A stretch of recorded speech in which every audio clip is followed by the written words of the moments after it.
Hello बच्चों, good morning. कैसे हैं आप सब? आई होप कि आप लोग बहुत अच्छे होंगे। सबसे पहले welcome to our YouTube channel global chemistry classes by Amardeep sir. आज के इस वीडियो लेक्चर में हम लोग सॉलिड स्टेट्स को समझने के लिए कुछ इंपॉर्टेंट टर्म्स का रिक्वायरमेंट होता है। वो कौन से इंपॉर्टेंट टर्म्स है, पहले उस इंपॉर्टेंट टर्म्स का डिस्कशन करेंगे और फिर उसके बाद आगे बढ़ेंगे। जैसे आप समझिए, किसी भी चैप्टर्स को सीखने के लिए कुछ बेसिक टर्म्स का जरूरत पड़ता है। जैसे अगर आप मैथ्स में क्लास 10th में अगर आप सर्कल पढ़ने के लिए जाते हैं, सर्कल, तो पहले आपको सर्कल से रिलेटेड कुछ बेसिक टर्म सीखना पड़ता है। जैसे सर्कल का रेडियस क्या है, कोड किसको कहते हैं, पेरीमीटर्स क्या होता है, डायमीटर्स क्या होता है, आर्क किसको कहते हैं, ये सब जानना होता है। तो वैसे ही सॉलिड स्टेट को समझने के लिए कुछ बेसिक टर्म है, दो तीन बेसिक टर्म है ना। एक आपका होता है बेसिस, एक होता है आपका लैटिस और क्रिस्टल लैटिस, और एक होता है यूनिट सेल। तो एक एक करके हम लोग जानेंगे। देखिए, सबसे पहले हम हेडिंग लगाते हैं यहाँ पे सम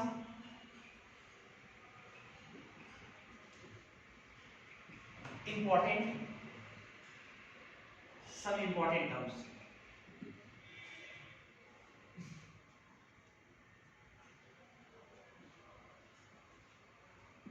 सब इंपॉर्टेंट टर्म्स दो तीन पढ़ना अपने को। पहला हम लोग जानेंगे बेसिस।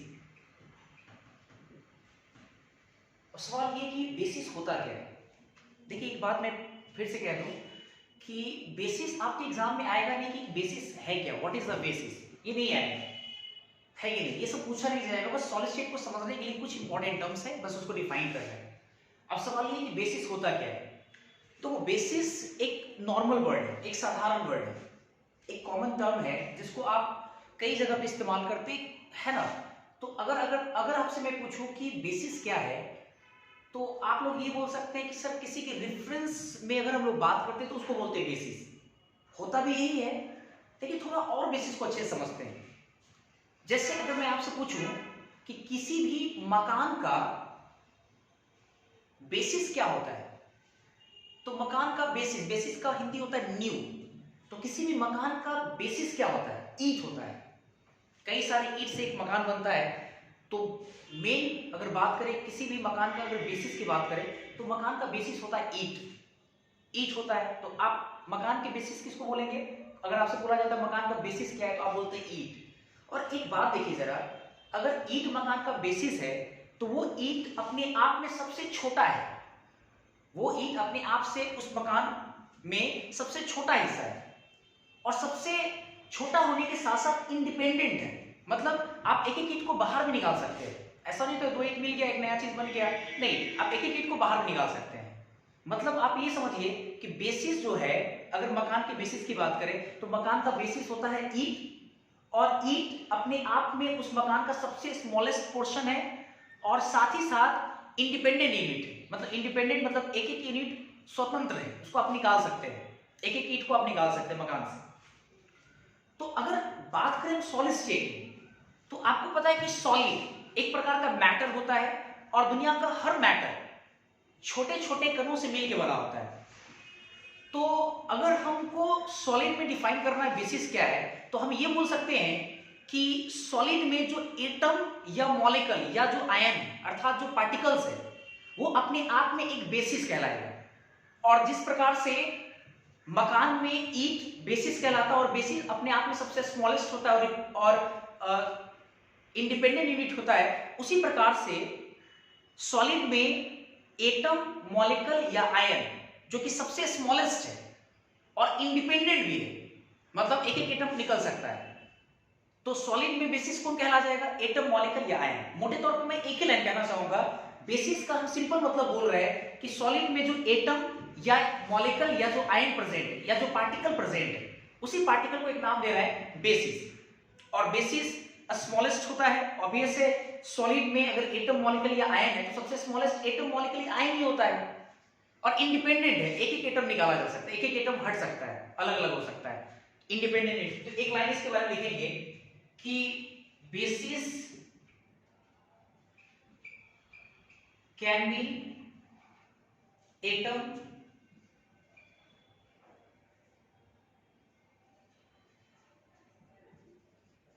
मॉलिक्यूल या आयन और आयन विच इज जो कि स्मॉलेस्ट होता है, which is smallest and independent unit present in the solid, है कि नहीं? तो मोटे तौर पे सिंपल बेसिस एटम या मॉलिक्यूल या आयन को कह सकते हैं जो कि सबसे स्मॉलेस्ट है और इंडिपेंडेंट है, यही बेसिस कहलाता है। बस ध्यान रखेंगे एटम, मॉलिक्यूल या आयन को बेसिस कह रहे हैं। सेकंड पॉइंट ध्यान रखिए, सेकंड पॉइंट है, सेकंड बेसिक टर्म है आपका लैटिस, और इसी को हम बोल सकते हैं क्रिस्टल लैटिस। लैटिस और क्रिस्टल लैटिस। अब सवाल ये कि लैटिस और क्रिस्टल लैटिस होता है क्या? देखिए थोड़ा समझिएगा, लैटिस का सिंपल मतलब होता है सजावट। लैटिस या क्रिस्टल लैटिस का मतलब होता है सजावट।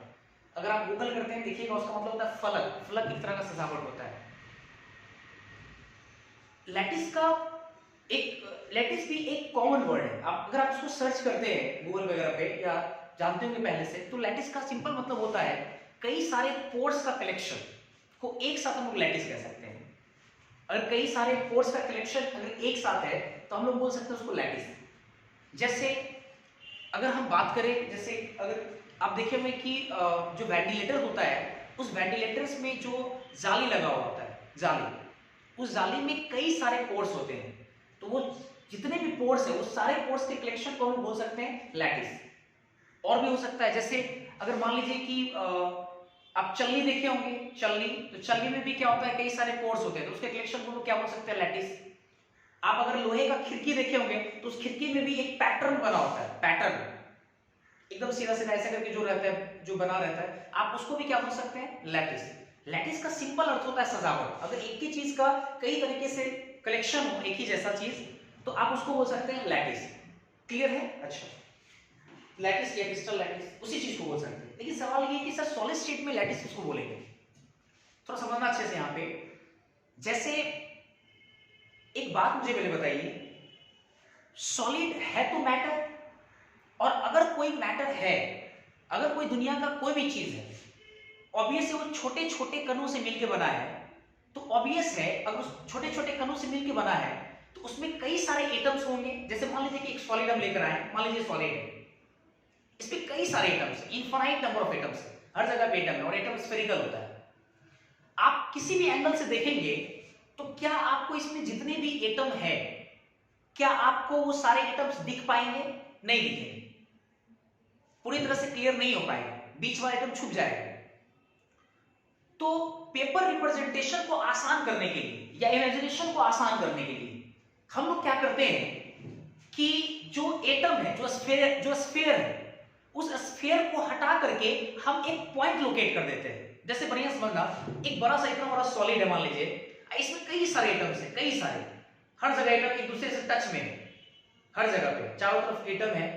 आप किसी भी एंगल से देखिएगा तो ऊपर वाला एटम, ऊपर वाला लेयर का एटम दिखेगा, इधर वाले एटम का लेयर दिखेगा, इधर दिखेगा, इधर दिखेगा, इधर भी दिखेगा, अगर घूम कर देखते किसी तरीके से देखते हैं तो। लेकिन अंदर इनसाइड जो एटम है, क्या वो आपको दिख पाएंगे? बिल्कुल नहीं दिखेंगे। तो हम क्या कर रहे हैं कि पेपर रिप्रेजेंटेशन को आसान करने के लिए, या बोल सकते हैं इमेजिनेशन को आसान करने के लिए, हम जो एटम देख रहे हैं उस एटम को हटा करके एक पॉइंट लोकेट करेंगे वहां पे, एक पॉइंट। अब जैसे देखो कई सारे एटम्स हैं, एक एटम को हटाएंगे एक पॉइंट लोकेट कर दिए, एटम को हटाएं एक पॉइंट लोकेट किए, एटम को हटाएं एक पॉइंट लोकेट किए, इस तरह से सारे एटम को हटा करके एक एक पॉइंट लोकेट कर दिए, सिर्फ पॉइंट लोकेट किए हैं।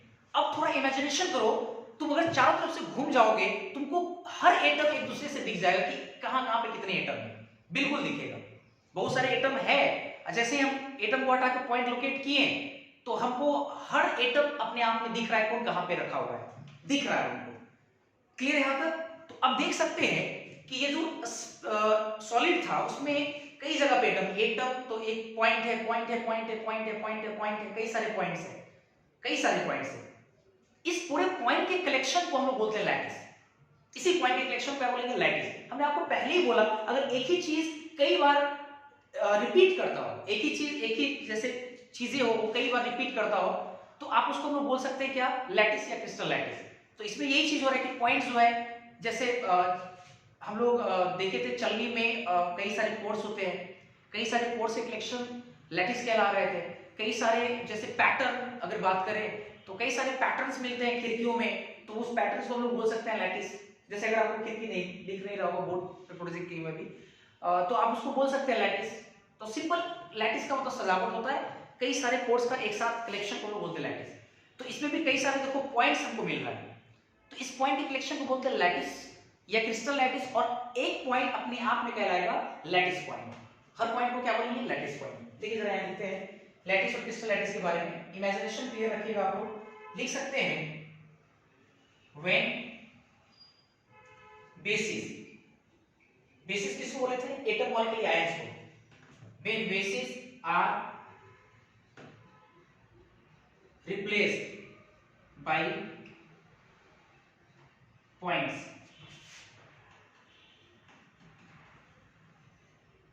for paper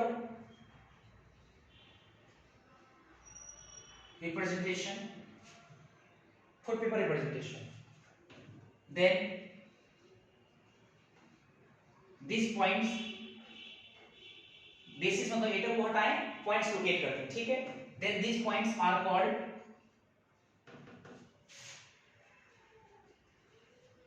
lattice point. जो पॉइंट्स लोकेट किए उसको हम बोल रहे हैं लैटिस पॉइंट।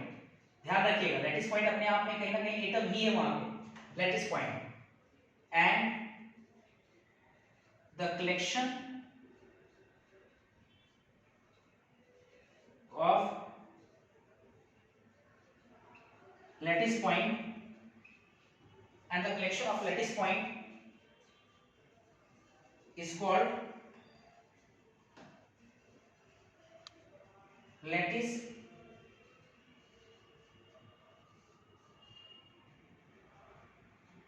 या क्रिस्टल लैटिस, लैटिस या क्रिस्टल लैटिस, ठीक है। जो सारे पॉइंट्स का कलेक्शन हम उसको बोलेंगे लैटिस और क्रिस्टल लैटिस। सबसे इंपॉर्टेंट तीसरा वाला है यूनिट सेल। ये बड़ा इंपॉर्टेंट है दोस्तों, इसको समझना है अपने को। ये डेफिनेशन आपके बोर्ड्स में आ सकते हैं, बोर्ड पे कई बार यूनिट सेल पूछा गया, यूनिट सेल क्या है, यूनिट सेल को डिफाइन कीजिए, ये बड़ा इंपॉर्टेंट है यूनिट सेल। चलिए यूनिट सेल जरा समझते हैं। देखो एक बात ध्यान रखो, बेसिस, लैटिस और यूनिट सेल, ये तीनों जो बेसिक टर्म है एक दूसरे तीसरे से रिलेटेड है। तीसरा तब समझ में आएगा जब पहला दोनों समझ में आ गया हो, बिल्कुल। तो सिंपल एक बार फिर मेरे क्या करा दे रहा हूं, बेसिस का मतलब एटम मॉलिक्यूल या आयन, लैटिस का मतलब जब सारे एटम मॉलिक्यूल या आयंस को हटा करके एक पॉइंट लोकेट करेंगे, है ना, तो उस पॉइंट के कलेक्शन को बोलेंगे लैटिस या क्रिस्टल लैटिस। इतना ही मैंने कहा। चलो इसके बाद देखते जरा यूनिट सेल। अब सवाल है कि सर यूनिट सेल क्या होता है, तो बढ़िया समझिएगा जरा। अभी जो हमको लैटिस मिला था, कई सारे पॉइंट से जो कलेक्शन मिला था, जैसे point point point point point point point point, कई सारे पॉइंट्स हैं, इसके ऊपर भी पॉइंट हो, क्योंकि सॉलिड 3 डायमेंशनल पिक्चर होता है, तो कई सारे पॉइंट्स है, बहुत सारे पॉइंट्स है, हर जगह पॉइंट है। सॉलिड अगर मान लेते अगर ये है तो एटम को हटाएं, पॉइंट्स लोकेट किए, इसको लैटिस हम लोग बोल रहे हैं। जब आप सारे लैटिस पॉइंट को स्ट्रेट लाइन से मिलाते हैं, सारे लैटिस पॉइंट, अब जैसे देखो ये लैटिस पॉइंट को इससे मिलाएं, इसको इससे मिला दिए, इसको इससे मिला दिए, इसको इससे मिला दिए, फिर इसको इससे मिला दिए, इसको इससे मिला दिए, ऐसे करके सारे लैटिस पॉइंट एक दूसरे तीसरे से मिला दिए। मिलाने के बाद बढ़िया समझना थोड़ा, सॉलिड कई सारे लैटिस पॉइंट है, सारे लैटिस पॉइंट को हम मिलाते चले जा रहे हैं, मिला रहे हैं, सारे लैटिस पॉइंट मिला रहे हैं। मिलाने के बाद जो सबसे स्मॉलेस्ट पैरेललोपाइड बनता है, स्मॉलेस्ट पैरेललोपाइड, पैरेललोपाइड सिंपल होता है जो पैरेलल लाइन के ड्रॉ करने से तैयार होता है। पैरेलल लाइन के ड्रॉ करने से जो पाइप तैयार होता है उसको बोलते हैं पैरेललोपाइड। जैसे अगर आप ये सर्कुलर मान लीजिए है, ये सर्कुलर अगर मान लीजिए है, ये भी सर्कुलर है, ये दोनों सर्कुलर है, तो आप पैरेलल लाइन ड्रॉ कीजिए, दोनों सर्कुलर के जो करस्पॉन्डिंग पॉइंट्स है तैयार कीजिए। देखो आपको जरूर दिख रहा होगा, ये सिलेंडर दिख रहा होगा, ये स्फेरिकल स्फेरिकल करस्पॉन्डिंग पॉइंट्स मिलाए हैं। देखो ये सर्कुलर जो सॉरी ये जो सिलेंडर मिल रहा है क्या आपका पैरेलल पाइप है, मतलब जितने भी आप पाइप देखते हैं वो सब पैरेलल पाइप है। जैसे जरूरी नहीं कि जो पैरेलल पाइप होता है या जो पाइप होता है वो सिलेंड्रिकल आकार का ही है, वो डिपेंड करता है कि उसका छोर कैसा है, उसका बेस कैसा है। जैसा बेस रहेगा वैसा ही पैरेलल पाइप तैयार होगा। अब जैसे मान लो कि बेस अगर मान लीजिए स्क्वायर है, ये एक स्क्वायर, एक मान लीजिए ये स्क्वायर, अब इसके कॉरस्पॉन्डिंग पॉइंट्स को मिलाते चलेंगे, ऊपर वाले सारे कॉरस्पॉन्डिंग लाइन को मिला दी, पॉइंट को मिला दी, फिर ऐसे, फिर नीचे वाला और फिर इधर वाला सबको मिला दी, तो ये जो तैयार हुआ आपका, ये क्या तैयार हुआ, क्यूब या क्यूबॉइड। तो ये भी देखो पैरेलल पाइप है, क्योंकि पैरेलल लाइन ड्रॉ करने से तैयार हुआ है। अगर मान लीजिए सर्कुलर की जगह पे या स्क्वायर की जगह पे अगर मान लीजिए ट्रायंगल होता है, एक ट्रायंगल मान लीजिए इधर भी होता है और इसको हम लोग मिलाएं ऐसे, सबको मिलाते चले बाय द, तो इससे जो देखो पैरेलल पाइप तैयार हुआ है जो कि प्रिज्म है, ये भी एक पैरेलल पाइप है क्योंकि पैरेलल में ड्रॉ करने से तैयार हुआ है, तो ये भी एक आपका पैरेलल पाइप है। सिंपल हम देखिए बोल क्या रहे हैं कि जब सारे लैटिस पॉइंट को स्ट्रेट लाइन से मिलाते हैं तो मिलाने के बाद जो सबसे स्मॉलेस्ट पैरेलल पाइप बनता है, जो कई बार पैरेलल पाइप बन गया, जो कई बार रिपीट करके एक के जैसा रहेगा, वो कई बार वो रिपीट करके इंटायर सॉलिड का फॉर्मेशन कर दे, फिर से वो पूरे सॉलिड का फॉर्मेशन कर दे, तो उस छोटे से स्मॉलेस्ट पैरेलल पाइप को हम लोग बोलेंगे यूनिट सेल। सिंपल मैंने कहा है, एक बार मैं थोड़ा आपको और इमेजिन करा दे रहा हूं, देखो कैसे।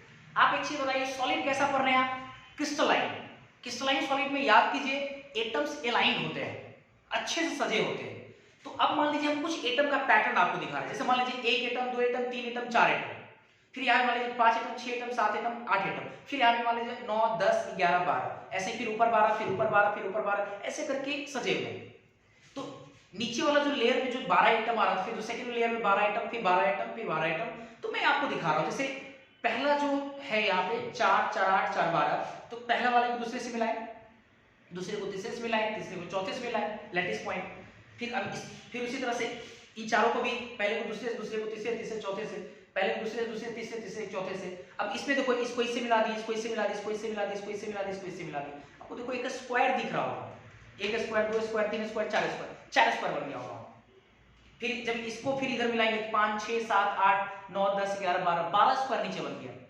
फिर ऊपर में जैसे वैसा ही लेयर है, तो फिर सबको मिलाएंगे, एक को दूसरे, दूसरे को तीसरे, तीसरे को चौथे से, फिर एक को दूसरे, दूसरे को तीसरे, तीसरे को चौथे से, ऐसे फिर एक को दूसरे से, तीसरे से, चौथे से, अब फिर इसको पूरा को मिलाते चले जाइए, एक को दूसरे से ऐसे करके, एक बार वर्टिकल मिला दिए, एक बार हॉरिजॉन्टल ऐसे मिला दिए, कॉलम वाइज, एक बार रो वाइज मिला दिए, तो फिर देखो ऊपर में 12 क्यूब तैयार, सॉरी 12 स्क्वायर तैयार हो गया। तो जब तुम नीचे वाले को ऊपर वाले से मिलाओगे ऐसे करके, नीचे वाला स्क्वायर ऊपर वाला भी स्क्वायर अगर ऐसे करके मिलाएं तो कोई एक क्यूब बना है, फिर एक क्यूब यहाँ भी बनाओ, फिर एक क्यूब, फिर एक क्यूब, तो देखो कई सारे क्यूब बनने लगे यहाँ पे, फिर ऊपर में भी कई सारे क्यूब बनने लग रहे हैं, कई सारे ऊपर में भी क्यूब बन रहे हैं। तो हर क्यूब अपने आप में एक पैरेलल पाइप होता है। अभी क्यूब दिखाएं थे, क्यूब या क्यूबॉइड या प्रिज्म, है ना, ये सब क्या है, एक या सिलेंडर, ये अपने आप में क्या है, एक प्रकार का पैरेलल पाइप है। तो यहाँ पे एक क्यूब पैरेलल पाइप बना है और ऐसे कई सारे क्यूब्स बन करके पूरे इंटायर सॉलिड का फॉर्मेशन कर दे रहा है। तो एक क्यूब अपने आप में एक यूनिट सेल है, मैं यही कहना चाहता हूं। जैसे आप इसको इस एग्जांपल को ऐसे समझिए, अपार्टमेंट आप लोग समझते होंगे, पूरे अपार्टमेंट को आप सॉलिड मानिए। अपार्टमेंट में एक खास बात क्या होता है कि सारे जो फ्लोर होते हैं वो एक जैसे बने होते हैं। अब जैसे देखो मान लो कि जो ग्राउंड फ्लोर है उसमें 8 फ्लैट है, 4, 4, 8 फ्लैट है, ठीक है। फिर उसके फर्स्ट फ्लोर पे 8 फ्लैट, सेकंड फ्लोर पे 8 फ्लैट, थर्ड फ्लोर पे 8 फ्लैट, ऐसे करके जितने तल्ला है उतना फ्लैट है। अगर हम पूरे अपार्टमेंट को एक सॉलिड माने तो उस अपार्टमेंट का हर एक फ्लैट अपने आप में एक यूनिट सेल है, क्योंकि वो सबसे स्मॉलेस्ट है, सबसे स्मॉलेस्ट पैरेलल पाइप है, वो कई बार रिपीट करके इंटायर अपार्टमेंट का फॉर्मेशन कर दे रहा है। तो इस हिसाब से हम लोग बोल सकते हैं कि हर फ्लैट अपने आप में एक यूनिट सेल है और अपार्टमेंट अपने आप में एक सॉलिड है। तो मैं भी यही कह रहा हूं आपको कि जब आप लैटिस पॉइंट को मिलाएंगे तो जो सबसे स्मॉलेस्ट पैरेलल पाइप बनेगा, जो कई बार रिपीट करके इंटायर सॉलिड का फॉर्मेशन कर दे, फिर से पूरे सॉलिड का फॉर्मेशन कर दे, तो ऐसे एक स्मॉलेस्ट पैरेलल पाइप को हम बोलते हैं यूनिट सेल। क्लियर हो गया? ठीक, जरा देखिए पहले देखिएगा, मैं इसका डेफिनेशन यहां लिखने जा रहा हूं कि when all lattice point are joined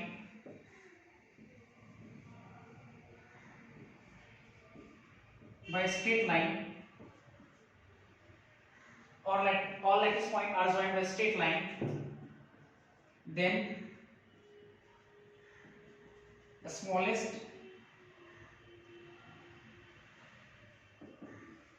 parallelepiped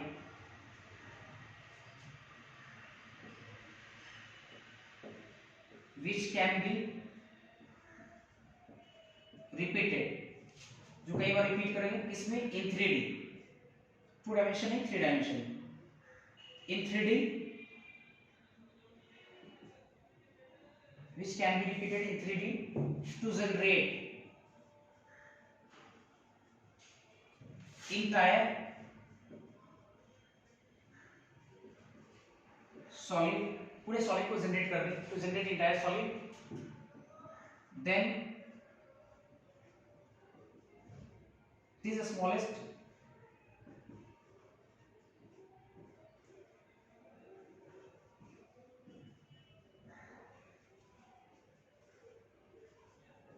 then this is smallest parallel pipe is called unit cell, इसी को हम लोग बोलेंगे यूनिट से। सारे लैटिस पॉइंट को स्ट्रेट लाइन से मिलाते हैं तो smallest parallel pipe which can be repeated in 3D to generate entire solid, then this smallest parallel pipe is called unit cell. अब देखिए एक बात और समझिए, कई सारे बच्चे के दिमाग में कई बार क्या होता है, जो इमेजिनेशन करा है उस इमेजिनेशन से वो अपने आप को वो फिक्स कर लेता है कि जो यूनिट सेल होगा वो सिर्फ क्यूब हो सकता है। ऐसा नहीं है, जो स्मॉलेस्ट पैरेलल पाइप है वो डिपेंड करता है कि बेस कैसा है, जैसा नीचे का बेस होगा उसी तरह का पैरेलल पाइप बनेगा। जैसे अभी मैंने थोड़ा सा पहले समझाया था, अगर स्क्वायर है तो क्यूब या क्यूबॉइड बनता है, अगर मान लीजिए कि ट्रायंगल है तो प्रिज्म बनता है, अगर सर्कुलर है तो आपका सिलेंड्रिकल बनता है। तो ऐसे करके अगर कई सारे अलग अलग रहेंगे तो ऑब्वियस अलग अलग बनेगा।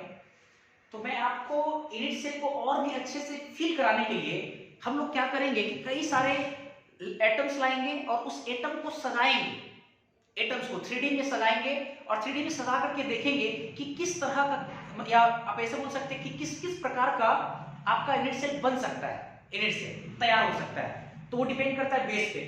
तो चूंकि अच्छे से आपको क्लियर समझना है तो इसके लिए हमको क्या करना पड़ेगा कि पहले एटम्स को 1 डायमेंशन में सजाएंगे, फिर एटम्स को लेकर के 2 डायमेंशन में सजाएंगे और फिर ले जाकर के 3 डायमेंशन में सजाएंगे, तब देखेंगे किस तरह का यूनिट सेल बनता है। पहले आप इसको नोट कर लें, जल्दी से स्क्रीनशॉट लेंगे, नोट करेंगे इसको।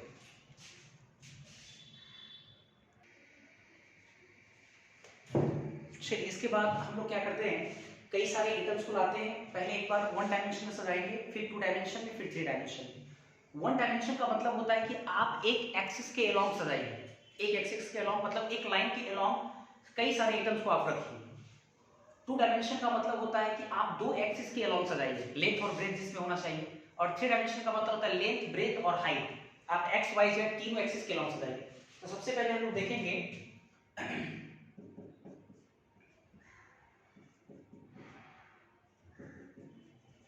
Structure in 1 dimension. हम लोग एटम का, कई सारे एटम का स्ट्रक्चर देखेंगे 1 डायमेंशन। एटम का शेप कैसा होता है, स्फेरिकल। और अगर हमें स्फीयर को सजाना है, पहली बात ये कि स्फीयर आपको बोर्ड पे सर्कुलर दिखेगा, गोलाकार, सॉरी ये सर्कुलर दिखेगा, वृत्ताकार दिखेगा आपको। तो खैर आप वो मान के चलिए वो स्फेरिकल ही है। तो आप एक एक्सिस के अलोंग कितने तरीके से सजा सकते हैं, आप 2 तरीके से सजा सकते हैं। देखिए कैसे, अगर हमको 1 डायमेंशन के अलोंग सजाना है, कई सारे एटम्स 4-5 एटम लेके मान लीजिए आते हैं, उसको सजाएंगे, तो 2 तरीके से सजा सकते हैं। एक तरीका है कि आप सारे एटम्स को क्या कीजिए, अगर एक लाइन के अलोंग ही सजाना है तो सारे एटम को सटा करके रखिए आप, एक तरीका ये हो गया। और एक तरीका ये आप एटम्स को थोड़ा दूरी पे रखिए, थोड़ा गैप करके रखिए, हटा ऐसे। देखो ये 2 सजावट हो सकता है। इसको हम लोग स्ट्रक्चर ए मान लेते हैं, इसको हम लोग स्ट्रक्चर बी मान लेते हैं, स्ट्रक्चर बी मान। अब एक बात मुझे बताओ, ठीक है ये सब एटम है और 1 डायमेंशन में एटम का सजावट ये 2 तरीके से हो सकता है। एक बात मुझे बताइए कि आप सॉलिड कर रहे हैं और सॉलिड की डेफिनेशन में आपने ये जरूर सीखा कि दो एटम या दो पार्टिकल के बीच में जो दूरी होता है, जो गैप होता है, वो सबसे कम होना चाहिए, इतना कम कि आपस में वो टच में दिखे। इंटरमॉलिक्यूलर स्पेस इज वेरी या एक्सट्रीमली लेस, मिनिमम होना चाहिए। तो एक बात मुझे बताइए, क्या स्ट्रक्चर अगर हम ड्रॉ कर रहे हैं सॉलिड में तो क्या बी स्ट्रक्चर पॉसिबल होगा? नहीं, क्योंकि बी में क्या है, एटम दूर दूर पे रखा हुआ है, ये पॉसिबल नहीं। तो ये पॉसिबल स्ट्रक्चर, ये देखो पॉसिबल है, वो डायमेंशन में अगर सजाना है सॉलिड में तो ये पॉसिबल है, ये पॉसिबल नहीं है, क्योंकि गैप में नहीं हो सकता है। सॉलिड का मतलब जिसमें इंटरमॉलिक्यूलर स्पेस सबसे कम होना चाहिए, वो इसमें है। चलिए, ये तो हो गया वन डायमेंशन में। अब इसके बाद हम लोग देखेंगे स्फीयर का structure, structure in two dimension या 2D। स्फीयर का हम लोग स्ट्रक्चर देखेंगे टू डायमेंशन। तो टू डायमेंशन कैसे ड्रॉ करते हैं? आप क्या करते हैं कि जब एक एक्सिस को ड्रॉ कर लिए, एक एक्सिस में कैसे रहेंगे स्फीयर, और फिर उसके बाद क्या करते हैं, उसके नीचे से लेयर बढ़ाते चले जाते हैं। जैसे एक लेयर में तो हम लोग सीख चुके हैं कि एक लेयर तो ऐसा रहे। अब जैसे देखो ये एक लेयर ऐसा है,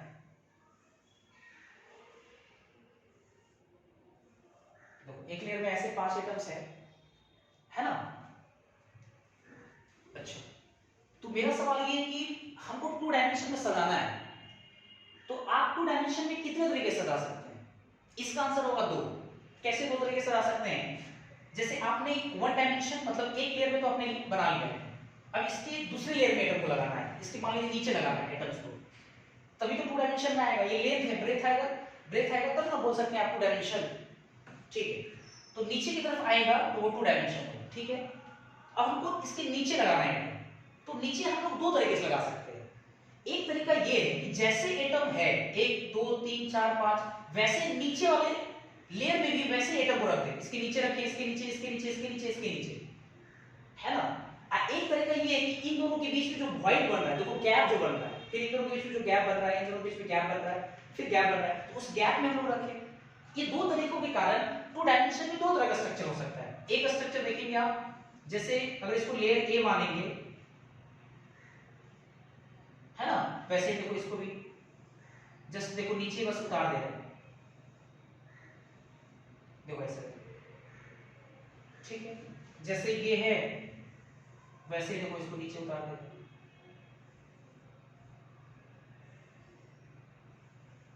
ठीक है, ऐसे करके हम लोग एटम दिखा रहे हैं।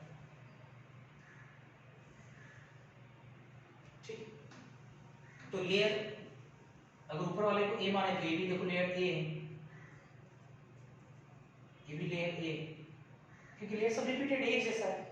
एक तरीका आपको मैंने बताया अभी कि बढ़िया से, अगर मान लीजिए 1 2 3 4 5, ठीक है, तो इन दोनों को वॉइड्स में रखना स्टार्ट करें। जैसे ये तो क्या वॉइड्स में रखेंगे, तो एक बात आप सोच के मुझे बताइए,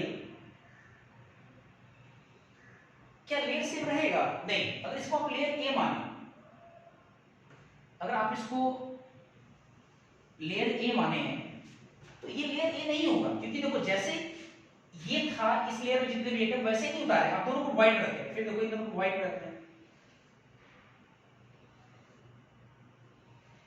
है ना, इन दोनों को देखो व्हाइट्स में रखते हैं, जो व्हाइट्स बन रहे हैं। फिर क्या कर रहे हैं, अब इन दोनों को जो व्हाइट में बना है, अब इन दोनों को जो व्हाइट में बना कर इसमें रखेंगे, तो देखो जरा अच्छे से ऊपर वाला लेयर इसके जैसा रिपीट कर गया है, देखो इसके जस्ट नीचे आ, इस वाले के नीचे,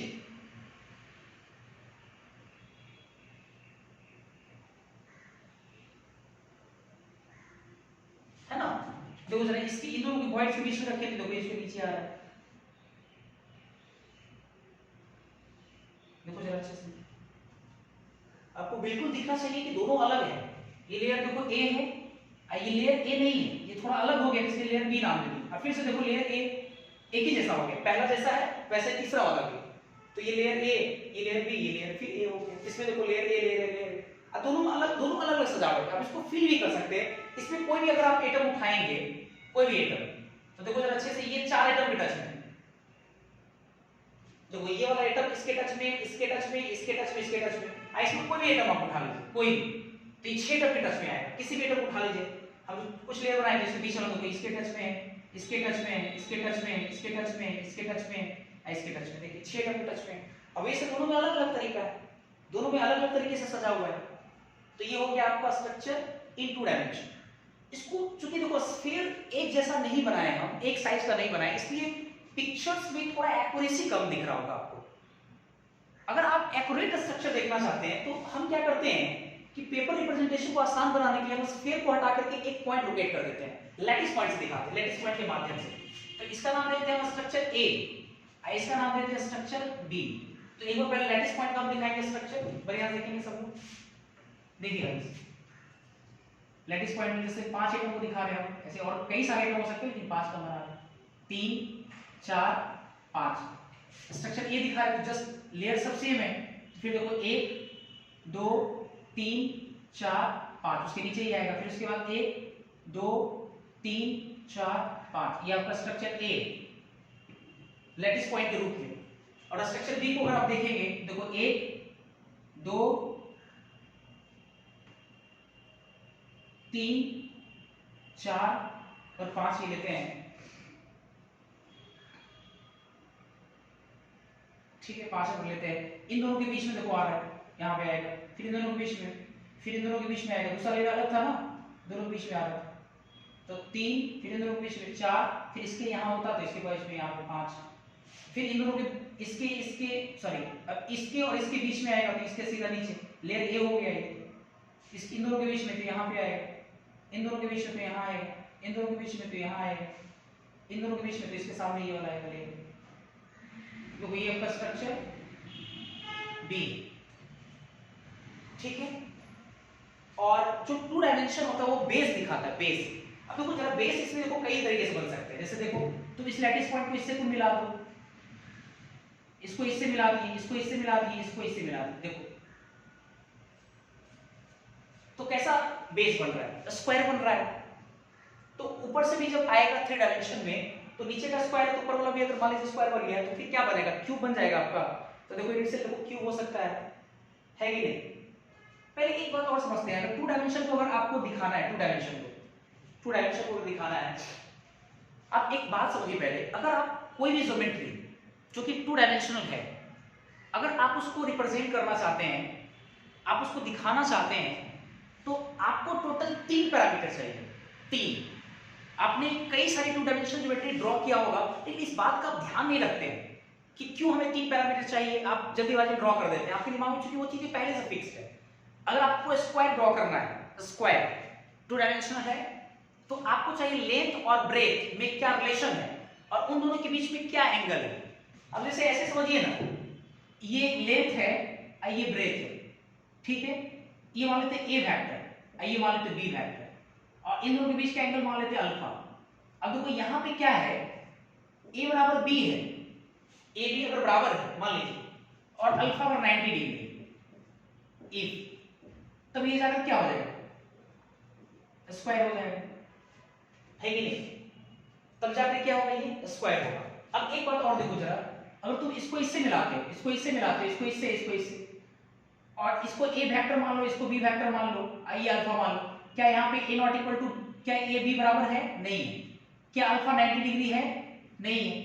तो अभी ऐसे ये स्क्वायर नहीं होगा, नॉट ए स्क्वायर, कुछ और है, लेकिन ये स्क्वायर नहीं है। कुछ बच्चे का सवाल ये कुछ बच्चे ऐसे पढ़ते sir A not equal to B अगर है तो रेक्टेंगल हो सकता है, तो नॉट ए स्क्वायर या रेक्टेंगल, ये रेक्टेंगल भी नहीं हो सकता है।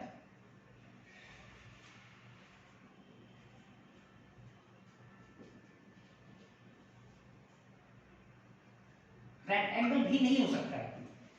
मतलब आप ये समझिए, स्क्वायर अगर आपको ड्रॉ करना है तो ए और बी बराबर होना चाहिए, लेंथ और ब्रेथ बराबर होना चाहिए, और दोनों के बीच का एंगल 90 डिग्री होना चाहिए। अगर रेक्टेंगल ड्रॉ करना है तो ए और बी बराबर नहीं हो, लेकिन उनके बीच का एंगल 90 डिग्री होना चाहिए, लेकिन यहाँ 90 डिग्री नहीं दिख रहा है, तो इसलिए ये रेक्टेंगल नहीं है। ए बी नहीं बराबर, लेकिन 90 डिग्री भी नहीं है, इसलिए रेक्टेंगल नहीं है। तो मेरा यही कहना है, साफ साफ मोटे तौर पे यही कहना है कि अगर आपको 2 डायमेंशनल ज्योमेट्री ड्रॉ करना है तो आपको 3 पैरामीटर चाहिए, 2 बेसिस वेक्टर जिसको हम बोलते हैं लेंथ और ब्रेथ, और उन दोनों के बीच का क्या एंगल है, ये तीन पैरामीटर आपको चाहिए, लेंथ, ब्रेथ और बीच का एंगल। तो लेंथ ब्रेथ को हम बेसिस वेक्टर बोल रहे हैं, अब बीच के एंगल को बोल रहे हैं इंटरफेशियल एंगल, दो फेस के बीच का एंगल अल्फा। अगर ये पता है तो आप एक्यूरेट ज्योमेट्री ड्रॉ कर देते हैं। अगर मान लो ए बी बराबर है अल्फा 90 डिग्री तो बोलते हैं आप इसको स्क्वायर, ए बी बराबर नहीं है अल्फा 90 डिग्री अगर होता 90 डिग्री तो आप उसको बोलते हैं रेक्टेंगल, है कि नहीं? तो ये अगर नहीं कुछ तो इसको हम लोग बोल सकते हैं क्वाड्रिलेटरल है, त्रिकोण चतुर्भुज है, ऐसे हो सकते हैं, कई तरह का हो सकता है, आपको दिख भी रहा होगा कई तरीके से बन सकते हैं। जैसे इसी में देखो तुम जरा, इसमें अगर देखा जाए, जैसे अगर हम इसी को मिलाएं तो मुझे ऐसा लगता है कि ये चारों साइड बराबर है। जैसे अगर मान लो ये ए वेक्टर है, आइए देखो बी वेक्टर है, तो इस वाले केस में देखो जरा अच्छे से, तो ए बराबर बी है जी, लेकिन अगर इसके बीच का एंगल अगर अल्फा माने तो क्या अल्फा 90 डिग्री है? देखो अल्फा 90 नहीं है, तो अल्फा 90 नहीं है तो नॉट ए स्क्वायर। लेकिन एक चीज है, देखो ये स्क्वायर है, ये स्क्वायर रेक्टेंगल दोनों नहीं है, ये भी स्क्वायर नहीं है, लेकिन इससे ये बिल्कुल देखो अलग है। तो कई अलग अलग तरह का देखो बेस दिख रहा है आपको, कई सारे अलग अलग बेस दिख रहे हैं, और भी देखो आपको एक और बेस दिखेगा, देखो जरा अच्छे से, अगर आप इसको इससे मिला देते हैं, इसको इससे मिला देते हैं, इसको इससे, इसको इससे, इसको इससे, इसको इससे, देखो हेक्सागोन दिख रहा है। बेस अगर हेक्सागोन है हेक्सागोनल प्रिज्म बन सकता है, बेस अगर स्क्वायर है तो क्यूब बन सकता है ना? बेस अगर क्यूबॉइड बन सकता था। ये सब तो ऐसा ज्योमेट्री है जब अगर आप मिलाते भी हैं तो आप नहीं जानते, क्योंकि आप ज्यादा से ज्यादा 5 या 7 थ्री डायमेंशनल पिक्चर जानते हैं, क्यूब, क्यूबॉइड, सिलेंडर, शंकु, जिसको कोन कहते हैं, और इसके अलावा नहीं जानते। तो इसका मतलब ये नहीं कि आप नहीं जानते तो होता नहीं, होता कई सारे। आप ये जानते हैं क्यूब बनेगा तो उसके ऊपर से भी एकदम कई सारे आएंगे, तो जब लैटिस पॉइंट मिलाएंगे तो कोई एक क्यूब बन जाएगा, याद आ रहा है थ्री डायमेंशन में। लेकिन ये क्यूब ये क्यूबॉइड नहीं बनेगा, ये कुछ और बनेगा, ये भी क्यूब और क्यूबॉइड नहीं बनेगा, कुछ और बनेगा, ये हेक्सागोनल प्रिज्म बनेगा। तो ऐसे कई सारे बेसिस होने के कारण आप समझ सकते हैं कि यूनिट सेल कई तरह का हो सकता है, क्योंकि बेस बदल जा रहा है। पैरेलल पाइप कई तरह का हो सकता है क्योंकि बेस अलग अलग है। That's clear?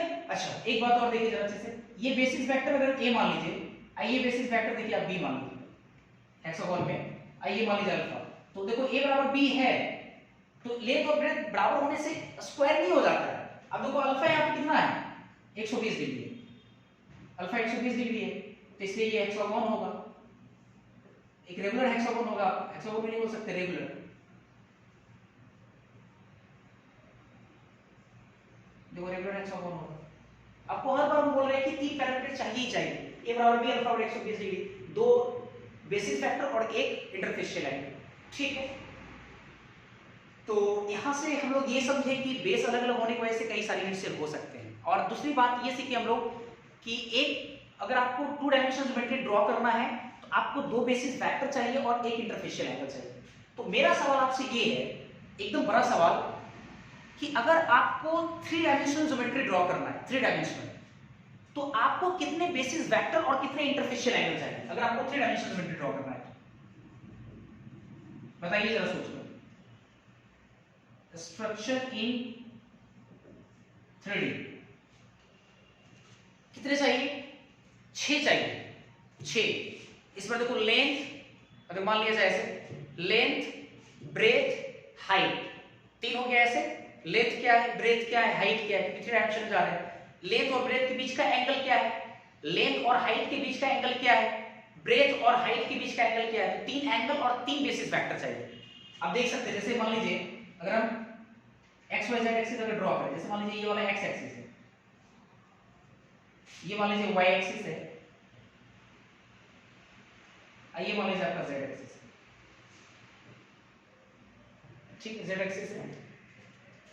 तो ए vector, B vector, C vector, मतलब लेंथ क्या है, ब्रेथ क्या, हाइट क्या है। एक बात और मैं पहले बता देना चाहता हूं, लेंथ, ब्रेथ, हाइट ये फिक्स नहीं है कि लेंथ के लिए हमेशा ए का मतलब होता है एक्स एक्सिस के लॉन्ग लेंथ, बी का मतलब होगा वाई एक्सिस के लॉन्ग लेंथ, और सी का मतलब होगा जेड एक्सिस के लॉन्ग लेंथ। ऐसा बिल्कुल नहीं है, आपकी मर्जी, आप जो भी मान सकते हो, ठीक है। चलिए देखिए, और एंगल की बात करें, इन दोनों के बीच का एंगल को मान लिया अल्फा, इन दोनों के बीच के एंगल को मान लिया बीटा, और इन दोनों के बीच के एंगल को मान लिया गामा। तो तीन बेसिस वेक्टर एंड तीन इंटरफेशियल एंगल का रिक्वायरमेंट होता है। तो हम इसमें लिखने जा रहे हैं, वेरी वेरी इंपॉर्टेंट, कि structure in 3D to represent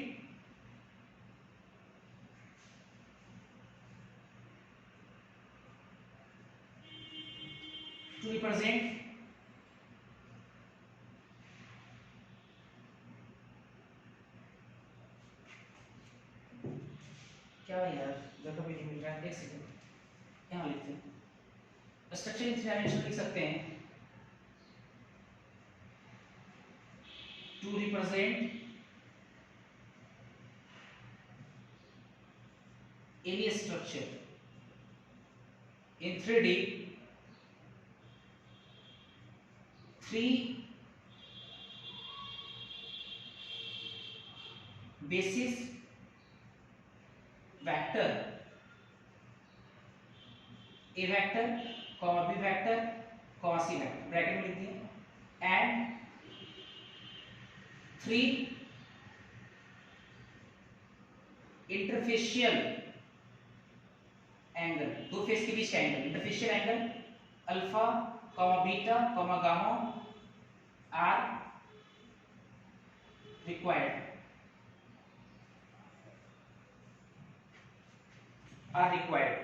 ठीक है, ये आपको जरूरत पड़ेगी, आर रिक्वायर्ड, ये इंपॉर्टेंट है।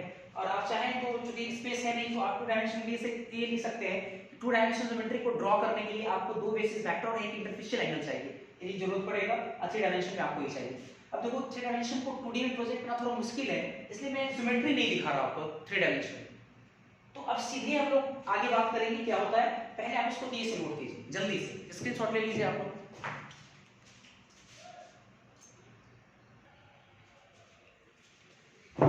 चलिए इसके बाद देखते हैं हम लोग, अभी हम लोग देखें कि कोई भी स्ट्रक्चर अगर थ्री डायमेंशन में ड्रॉ करना है, थ्री डायमेंशन में आपको तीन बेसिस वेक्टर चाहिए और तीन इंटरफेशियल एंगल चाहिए, ए बी सी चाहिए, अल्फा बीटा गामा चाहिए।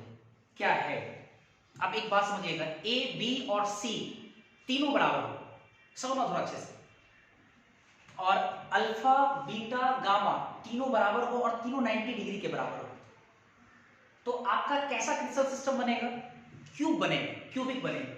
क्यूब बनेगा क्योंकि लेंथ ब्रेथ हाइट तीनों बराबर है, तीनों ए बी सी तीनों आपस में बराबर हो गया और सब 90 डिग्री है, तो ऑब्वियसली क्यूब बनेगा। आप इमेजिन कीजिए, थोड़ा इमेजिन कीजिए, ठीक। अच्छा एक बात मुझे बताओ, आप देखिए कि अगर ए बी टू डायमेंशन की अगर बात करें, टू डायमेंशन में आपको ज्योमेट्री ड्रॉ करना है तो दो बेसिस वेक्टर चाहिए और एक इंटरफेशियल एंगल चाहिए।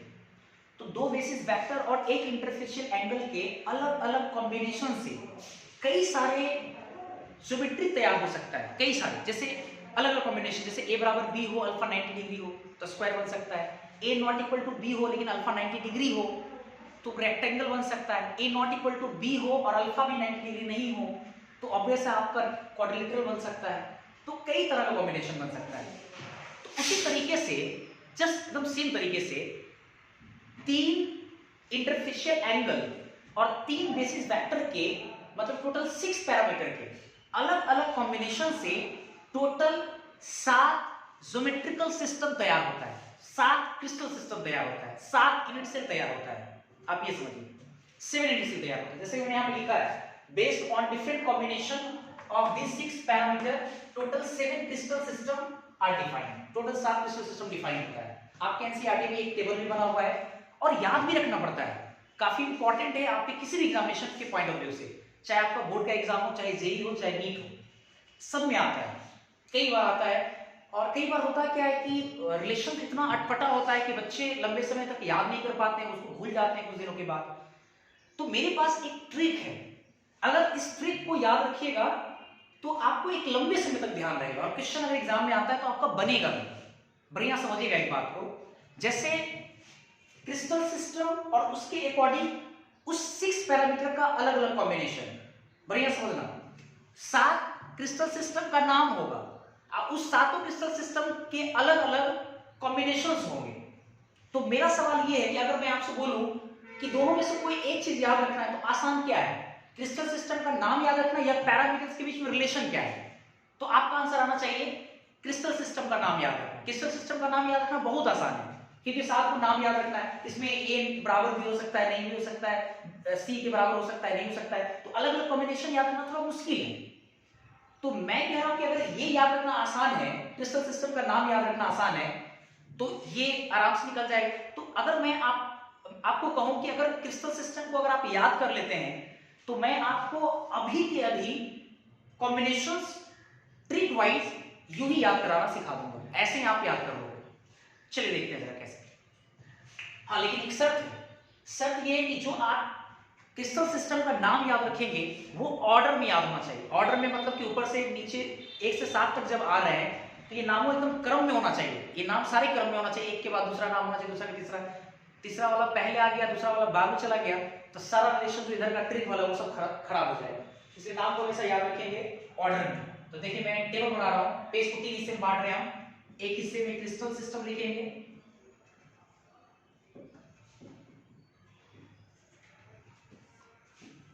एक हिस्से में लिखेंगे हम लोग बेसिस वेक्टर ABC, एक हिस्से में हम लोग लिखेंगे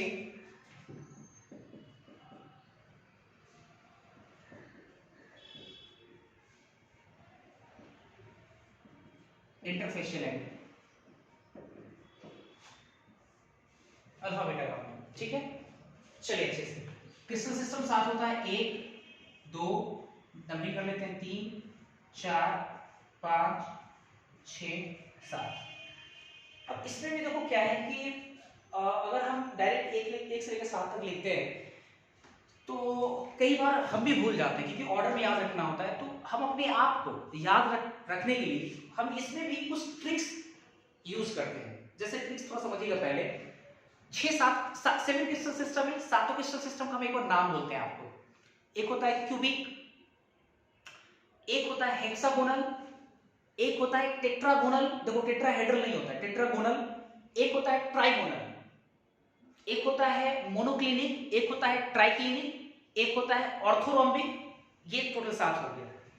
मतलब cubic, hexagonal, monoclinic, triclinic, tetragonal, trigonal, orthorhombic, ऐसे करें 6-7, मतलब 7 मैंने बार में बोला। ठीक है, अब एक चीज बताओ, इन सारे क्रिस्टल सिस्टम में सबसे बेसिक कौन होता है जिसको आप जानते हैं, बहुत अच्छे से पहचानते हो?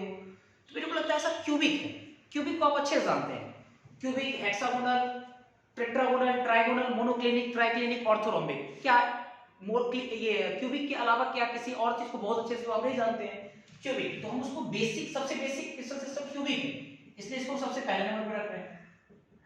मतलब ट्रिक बता रहे हैं आपको, इसमें भी ट्रिक समझा है। हालांकि ये ट्रिक नहीं, आप रट्टा ही मारिए अपने आप को, लेकिन हम अपने आप को याद कराते हैं इसको। ठीक है, क्यूबिक। हेक्सागोनल एक होता है, हेक्सा 6 को रिप्रेजेंट करता है, तो 6 पे हम ले आते हैं हेक्सागोनल।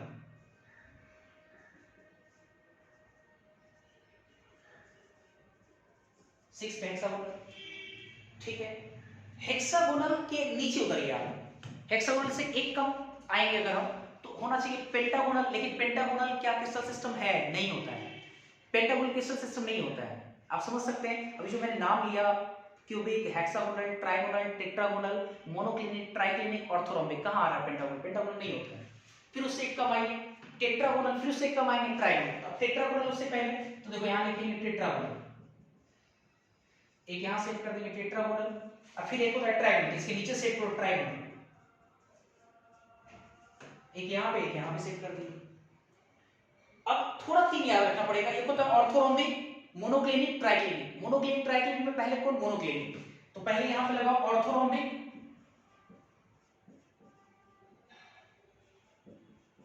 फिर उसके बाद मोनोक्लिनिक, और फिर उसके बाद लगाओ ट्राइक्लिनिक।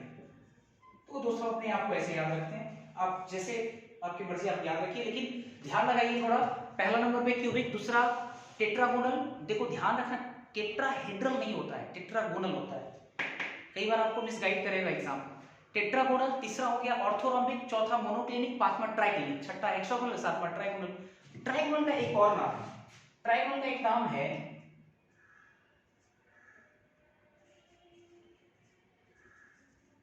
रोम्बोहेड्रल। इसका नाम होता है रोम्बोहेड्रल। अब चलिए जरा क्यूबिक पे आते हैं। क्यूबिक के लिए बढ़िया से देखिएगा, क्यूबिक के ठीक सामने, क्यूबिक के लिए बेसिस वेक्टर के बीच में क्या रिलेशन होता है पहले से आप जानते हैं, कोई बड़ी बात नहीं। ए बी सी में क्या रिलेशन होगा? लेंथ, ब्रेथ, हाइट सब बराबर होना चाहिए, दो बराबर लिख दिए। इंटरफेशियल एंगल इसके सामने, तो अल्फा बराबर बीटा बराबर गामा बराबर कितना? 90 डिग्री। ये पहले से आप जानते हैं। देखो हो गया, पहला तो कोई दिक्कत ही नहीं है। अब क्या कीजिएगा, ट्रिक देखो क्या है इसके बाद। अगर ये नाम ऑर्डर में याद किए तो अब क्या करना, जब सेकंड वाले पे आओगे तो एक क्रॉस करो, फिर दूसरे वाले में आएंगे तो दो क्रॉस करेंगे, ऐसे करके। देखो जरा, टेट्रागोनल में आए दूसरा नंबर पे है तो एक क्रॉस कर दो, a बराबर b not equal to c, बाकी सब एज इट इज रहने दो। अल्फा बराबर बीटा बराबर गामा बराबर 90 डिग्री, ये हो गया ट्रिक। तीसरे वाले पे आएंगे, एक और क्रॉस बढ़ाएंगे, तो जरा देखो तीसरा वाला ये सामने नहीं लेके चलते हैं, एक और क्रॉस बढ़ाएंगे, पहले से क्रॉस हो चुका है तो a not equal to b not equal to c। एक बात ध्यान रखिए आप लोग, अगर एनसीईआरटी में हो सकता है कि a not equal to b लिखा हो और b बराबर c लिखा हो, तो कोई फर्क नहीं पड़ता है, कोई एक में क्रॉस होना चाहिए, क्योंकि वो डिपेंड करता है कि हम a b c किसको मान रहे हैं। अब एनसीईआरटी किसको मान रहा है उस पर डिपेंड करता है। तो हमने a बराबर b not equal to c, इसमें दो क्रॉस किए, बाकी एज इट इज लिखेंगे, एक एक क्रॉस बस बढ़ाना है दो, अल्फा बीटा गामा तीनों 90 डिग्री बराबर। फिर उसके आते हैं मोनोक्लिनिक पे, अब एक क्रॉस और बढ़ाएंगे, इधर तो खत्म हो गया, उधर क्रॉस बढ़ाएंगे, तो इसमें वैसे ही a not equal to b not equal to c, तो कोई क्रॉस बढ़ाना है मुझे तो एज इट इज लिखिए, दो क्रॉस तो ऑलरेडी पहले से था, अब एक क्रॉस बढ़ाना है। इसमें जरा एक चीज सोचो जरा अच्छे से, अल्फा बराबर बीटा बराबर गामा तीनों 90 डिग्री के बराबर, तो इसका मतलब कि एक क्रॉस अगर बढ़ाना है तो एक 90 डिग्री के बराबर नहीं होना चाहिए, तो ऐसे लिख सकते हैं अल्फा बराबर बीटा बराबर 90 डिग्री, लेकिन gamma not equal to 90 degree. देखो ये होगा इसका रिलेशन। फिर अगर ट्रिक पे आए तो फिर एक और क्रॉस फिर उधर बढ़ाएंगे, एज इट इज सब रहने देंगे। देखो a not equal to b not equal to c, और इधर क्या करेंगे, alpha not equal to beta not equal to gamma, अगर ये तीनों के बीच में रिलेशन रहता तो। अब ये भी थोड़ा ध्यान रखना कि ये 90 डिग्री के भी बराबर नहीं होता। देखो थोड़ा अंतर समझो, इसमें हम लोग 90 से कंपेयर कर रहे हैं, इसमें किसी वैल्यू से कंपेयर नहीं कर रहे हैं, इसलिए एक क्रॉस इसमें लास्ट में बढ़ा देना अगले वाले, ठीक है। अल्फा बीटा दोनों क्रॉस हो गया, दोनों क्रॉस के साथ 90 डिग्री के बराबर भी नहीं हो, बाकी यहां तक ट्रिक आपके यहीं तक रहेगा। अब बाकी सब आप पहले से जानते हैं, यहां तो कोई दिक्कत नहीं होना चाहिए, सिंपल सी बात है। सबसे पहले तो आप इसको याद कर लीजिए, क्यूबिक पहला नंबर पे, दूसरा टेट्रागोनल, तीसरा ऑर्थोरोम्बिक, चौथा मोनोक्लिनिक, पांचवा ट्राइक्लिनिक, छठा हेक्सागोनल, सातवां ट्राइगोनल, ऐसे याद कर लिए। बेसिस पहला जो आपका क्यूबिक है वो बड़ा आसान है, ए बी सी बराबर है अल्फा बीटा गामा 90 डिग्री है। दूसरे वाले में ये क्रॉस करेंगे, ए बी बराबर but not equal to C alpha beta gamma बराबर 90 डिग्री। फिर तीसरे में आएंगे तो एक क्रॉस और बढ़ाएंगे, तो a not equal to b b not equal to c alpha beta gamma बराबर 90 डिग्री। फिर अगले में एक क्रॉस बढ़ाएंगे, अब क्रॉस उधर जाएगा तो a cross b b cross c, तो ऐसे चीज था पहले से। अब फिर एक क्रॉस उधर बढ़ाएंगे तो अल्फा बराबर बीटा बराबर 90 degree, gamma not equal to 90 degree. अब फिर एक आएंगे, फिर एक क्रॉस बढ़ाएंगे, उधर ही बढ़ाएंगे, लेकिन ध्यान रखेंगे एक क्रॉस और बढ़ा दो उसकी वैल्यूज है, ठीक है। a not equal to b b not equal to c alpha not equal to beta not equal to gamma not equal to 90 degree. अच्छा, हेक्सागोनल आप फील कर सकते हैं क्योंकि हेक्सागोनल सिस्टम आपको समझ में आता है। हेक्सागोनल क्या था याद करो, 1 2 6 साइड होता है, 3 2 साइड 4 साइड 6 साइड, अच्छी साइड देखो अच्छे से बराबर है तो लेंथ ब्रेथ बराबर है, और ये वाला हाइट होगा, अगर ये वाला तो ये बराबर नहीं होगा। थोड़ा समझो अच्छे से, हेक्सागोनल फील कर सकते हैं, 2 साइड 4 साइड 6 साइड, तो रेगुलर हेक्सागोन में लेंथ और ब्रेथ क्या है, बराबर है, और ये हाइट है तो हाइट बराबर नहीं होगा इसके। और अगर एंगल की बात करते हैं, एंगल 120 डिग्री, ये हाइट जो होगा इसके 90 डिग्री, ऐसे भी 90 डिग्री। तो देखो जरा अच्छे से, हेक्सागोनल में क्या हो जाएगा, a बराबर b लेकिन not equal to c, trick बस 5 ही तक लागू होगा, तो याद रखना जरा, ट्रिक बस 5 तक ही लगाना है आपको, काफी है वहां तक। अच्छा, ये सब आपको जानना चाहिए, a बराबर b not equal to c, इसमें भी आपको बोले अल्फा बराबर बीटा बराबर 90 डिग्री, लेकिन कोई एक एंगल जो होगा 120 डिग्री होगा, 90 डिग्री नहीं होगा, 120 डिग्री हो गया। और जो सबसे लास्ट वाला है वो क्यूबिक से मैच करता है। क्यूबिक से कैसे मैच करता है थोड़ा देखना जरा, a बराबर b बराबर c होता है, अल्फा बीटा तीनों के बराबर भी होता है, लेकिन एक बात ध्यान रखना है 90 डिग्री बराबर नहीं होता है, जो लास्ट वाला है वो 90 डिग्री बराबर नहीं होता है, ऐसे है ना। ये हो जाएगा आपको क्लियर है यहां तक, तो ये ध्यान रखिए, लास्ट में 90 कट कर देंगे, ये बड़ा इंपॉर्टेंट है, इसको जल्दी से नोट कीजिए पहले आप।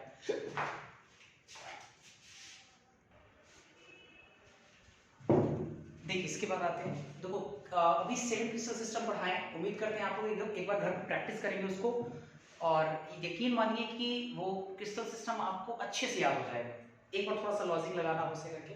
खैर, एक क्रिस्टल सिस्टम में सेवन क्रिस्टल सिस्टम होता है, और थोड़ा ध्यान लगाओ तो समझ में आ जाएगा, क्रिस्टल सिस्टम अपने आप में एक यूनिट सेल ही है।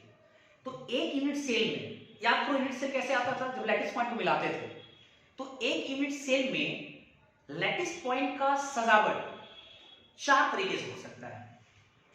क्लियर है? तो मैंने लिखा there may be 4 ways in which lattice point can be arranged या can be present in a crystal system या यूनिट सेल। एक यूनिट सेल में लैटिस पॉइंट का जो प्रेजेंस जो हो सकता है वो 4 तरीके से हो सकता है। ठीक है, मैंने बोला हो सकता है। एक क्रिस्टल सिस्टम में चारों का चारों सजावट हो ऐसा बिल्कुल मैंने नहीं कहा, मैंने लिखा है देयर मे बी। चलो ठीक है, अगर मान लीजिए हम कोई क्रिस्टल सिस्टम तैयार करते हैं या लिखते हैं आप एक क्रिस्टल सिस्टम, तो क्रिस्टल सिस्टम ऑब्वियस है एक प्रकार का पैरेललोपाइप है, यूनिट सेल है और 3 डायमेंशनल ज्योमेट्री यहां मुझे ड्रॉ करना है। तो आप पढ़िए कि 7 क्रिस्टल सिस्टम होता है, क्यूबिक, हेक्सागोनल वगैरह बहुत सारा ऐसा होता है, 6-7 होता है, टेट्रागोनल, ट्राइगोनल। तो आसान क्या है हमारे लिए? क्यूब लिखना हमारे लिए आसान, या क्यूब बनाना हमारे लिए आसान है।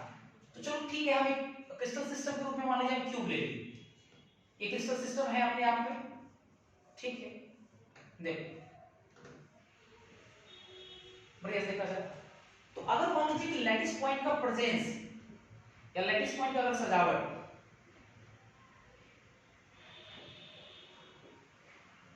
बढ़िया समझ में आ, अगर लैटिस पॉइंट एक क्रिस्टल सिस्टम में या यूनिट सेल में सारे कॉर्नर पे हो, तो ऐसी सजावट का एक नाम दिया गया, नाम दिया गया सिंपल। इसको हम लोग बोलेंगे सिंपल या इसको बोलेंगे प्रिमिटिव। प्रिमिटिव, ठीक है, सिंपल या प्रिमिटिव क्या बोल सकते हैं? लैटिस पॉइंट अपने आप में एटम होता है, ये भी ध्यान रखो, है ना। हम लोग बोल सकते हैं atoms are present at each corner of a unit cell या क्रिस्टल सिस्टम। तो इसी सजावट को हम लोग क्या बोलेंगे? then it is called simple and primitive। अच्छा, दूसरा सजावट देखेंगे आप लोग। अगर मान लीजिए एक क्रिस्टल सिस्टम में या यूनिट सेल में लैटिस पॉइंट का सजावट सारे कॉर्नर पे हो, सारे कॉर्नर पे हो, तो सर ये नया क्या है? नया है तो जो सारे कॉर्नर पे हो और इसके अलावा एक बॉडी के सेंटर पे हो। देखो एक बॉडी के सेंटर पे पूरे क्यूब के बीच में हो, तो ऐसी सजावट का एक नाम दिया गया, हम लोग बोलते हैं इसको body centre. Body centre simple या प्रिमिटिव को हम लोग पी से रिप्रेजेंट करते हैं, बॉडी सेंटर को हम लोग आई से रिप्रेजेंट करते हैं। क्या बोल सकते हैं इसमें? Atoms are present at every corner and one atom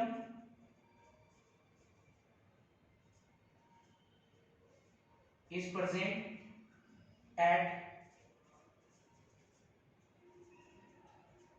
body center। इसको बोले बॉडी सेंटर, ठीक है। तीसरा देखिए, अगर मान लीजिए कि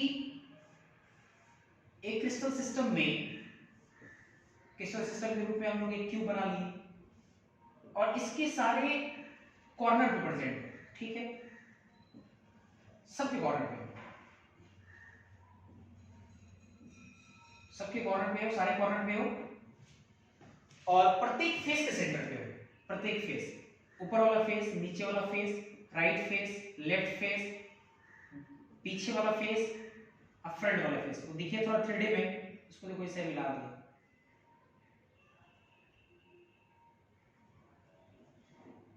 देखो आपको 3D में फील हो रहा होगा, ये आगे है ये पीछे, ऐसे करके प्रत्येक फेस के सेंटर पे हो। तो ऐसे सजावट को हम बोलते हैं फेस सेंटर। तो नाम भी आसान है, फेस सेंटर, इसको शॉर्टली एफ से रिप्रेजेंट करते हैं, आसान है। सिर्फ कॉर्नर पे हो तो सिंपल या प्रिमिटिव, कॉर्नर के अलावा अगर बॉडी के सेंटर पे हो तो बॉडी सेंटर, कॉर्नर के अलावा फेस के सेंटर पे हो तो फेस सेंटर, फेस सेंटर बोलते हैं। इसमें लिख सकते हैं atoms are present at every corner and center of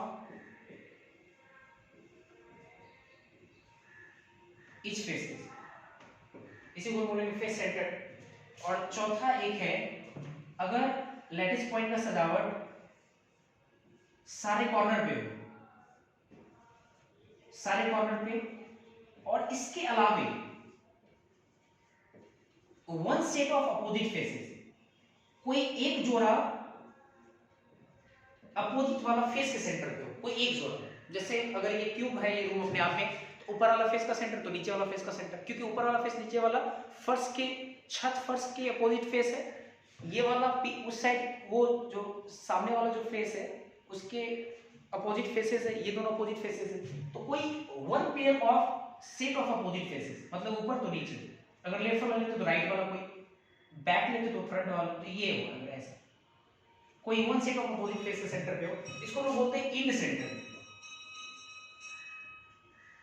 इसको शॉर्टली हम लोग सी से रिप्रेजेंट करते हैं, सी से। तो देखिए जरा अच्छे से हम लोग लिख सकते हैं, atoms are present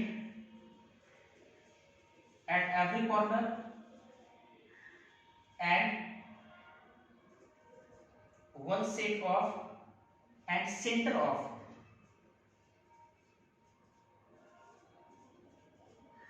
one set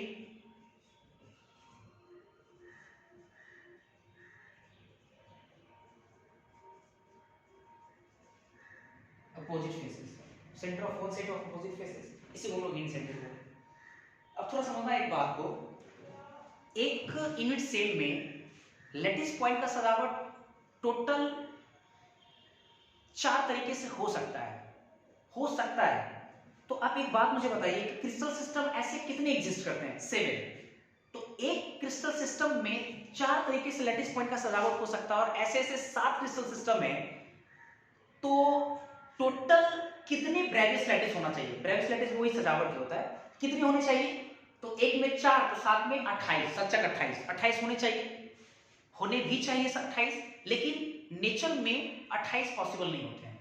nature में सिर्फ और सिर्फ 14 ही एग्जिस्ट करता है, 14 ही एग्जिस्ट करता है। 28 होने चाहिए लेकिन मात्र 14 ही एग्जिस्ट करता है। तो इसका मतलब ये हुआ कि सर 28 होना चाहिए, 14 एग्जिस्ट करता है, तो इसका मतलब ये हुआ कि सब में तो 4 नहीं एग्जिस्ट कर रहा होगा, किसी में 4 भी कर रहा होगा, किसी में कम भी कर रहा होगा। तो देखिए कैसे, थोड़ा इसमें ट्रिक समझ लेना। पूछ भी सकता है कि बताइए क्यूबिक में कितना एग्जिस्ट करता है, तो 4 हो सकता है, 3 भी हो सकता है, 2 भी हो सकता है कि नहीं? तो आपसे पूछ सकता है। अभी आपको मैंने याद कराया था ऑर्डर में, आप ऑर्डर में ही याद रखिए, तो ये भी आपका एक लॉजिक बन जाएगा, एक ट्रिक बन जाएगा। पहला नंबर पे क्या था? क्यूबिक, दूसरा पे टेट्रागोनल, तीसरा पे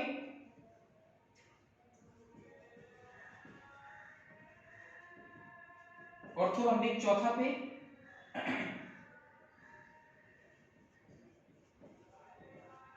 मोनोक्लिनिक, ट्राइक्लिनिक, हेक्सागोनल,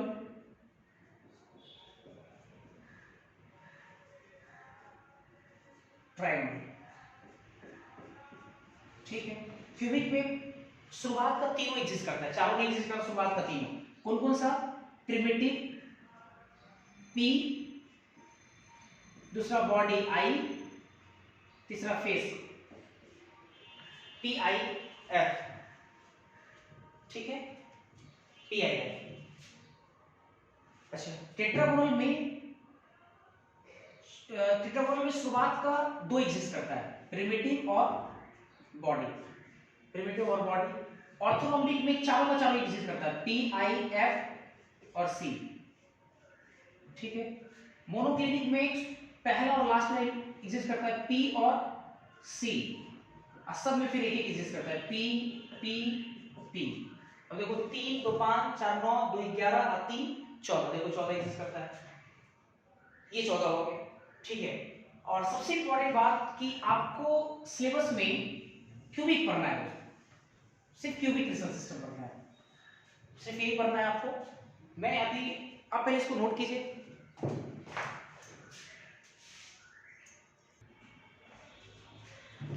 तो एक में 4 हो सकता है, लेकिन इस हिसाब से 7 में 28 होना चाहिए, लेकिन 14 ही एग्जिस्ट करता है। जैसा कि मैंने यहाँ 14 देखा, तो इसी चीज को मैंने यहाँ लिखा दिया, based on arrangement of lattice point in this 7 crystal system total 28 various lattice are possible but only 14 various lattice are defined in nature। ये तो हो गया आपका सॉलिड स्टेट का सारा बेसिक आपको खत्म हो गया। तो अगली क्लास में हम लोग मेन जो मेजर टॉपिक है उस पर हम लोग आएंगे, और मेजर टॉपिक आपको पता है, दो मेजर टॉपिक है, एक स्ट्रक्चर और दूसरा डिफेक्ट्स। तो अगली क्लास में हम स्टार्ट करेंगे स्ट्रक्चर। तो ये सारा बेसिक खत्म हो गया। इतना पढ़ने के बाद ही अगला जो लेक्चर है वो अटेंड करेंगे, नहीं तो बहुत दिक्कत होगा। Thank you.